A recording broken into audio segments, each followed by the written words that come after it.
the 500 billion that is supposed to be distributed to the poorest of the poor, if you divide it by 133 million, which MBS says are multidimensionally poor, you will have 3,759 naira per person.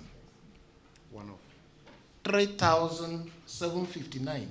So when you hear 500 billion, you may start thinking it's money. Nothing, is a joke. Then if you divide 70 billion by 469 members, although they say they want to make sure the new ones settle, I don't see the experienced members getting money to allow some young men and women to take.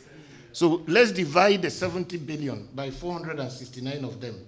It comes up to 149,253,000. Are you still here? So report the figures in the proper light. 3,759 as against 149,253,000. Thank you. If you look at the colossal money that is being paid to the politicians, in terms of the parliamentarians and so on and so forth, you find out. And many politicians in the Senate or in the House of Representatives, a lot of them are governors. Governors are already collecting pensions. Some of them are even retired people from somewhere. They are on pension, and then they became governors. They are on pension, and now they come to the parliament. They get out of the parliament with pensions. Has anybody really asked those questions? It's a colossal waste of our money. It's you are looking at the system. Now we have the NIN, which is like the social security number.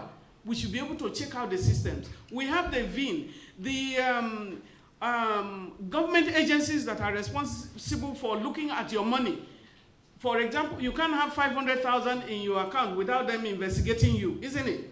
Even with organizations. What are they doing so that we are able to track this? After all, nobody is living this world with any money. Not even with 1,000 naira. You can't go anywhere with it. And so, no one is living the world alive. Okay, let me start. The idea of paying 8,000 naira to a number of Nigerians is entirely that of the president and the executive, because it doesn't seem to have been a product of the engagement of any group, including organized labor, professionals, women, civil society, and even you in the media.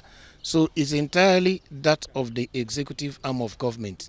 And whether that money is sufficient to take care of the challenges that people face today is another story altogether, because evidently everybody knows that that money cannot really take anybody home or solve the existential problems of a family or even of an individual in a month. So it's entirely the idea of the executive. I do not have so much high hopes about the difference, because 8,000 for a period of 6 months gives you about 48,000. And you discontinue it. After that, the question is, what next? What happens after the 6 months? Will the economy have sustainably improved so that those people can now begin to take care of themselves? And that's why we discussed about security being very, very fundamental. Because if there is appropriate security, people can go back to their farms, especially the farm belts. And most people in the rural areas, once they're able to farm, they can feed themselves. And the surplus they can sell to be able to maintain themselves and their family. So that is a very key point that needs to be done, even beyond the stipend that will be disbursed to them on a monthly basis. You see the 8,000 naira, for many, because of the earnings, this is going to cause more inflation. And if this is bringing down 8,000 naira is not up to $10 in the market today. And so what are you giving people? Are you trying to placate people, or are you giving this as a bribe to citizens? Or what are you really doing with the citizens? We are waking up today to a new price, a new pump price. You said you are removing fuel subsidy. You have removed it already. You have not removed it enough. And now the price has gone up again. Is the government saying that they are closing their eyes? We want to see how they will react now. Because for me, as an individual, my first job was with the Nigerian Labour Congress. And when fuel was being removed from 11 naira to 22 naira, we fought against it because there is nothing called subsidy. Who are those that are subsidizing Nigeria?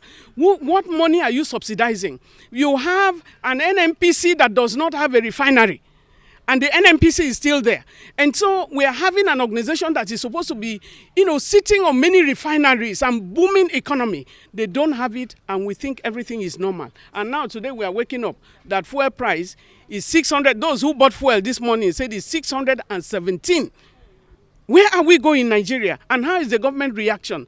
Maybe they have not finished yet. And maybe people are not reacting enough. I think this is really tiring. Thank you. Thank you.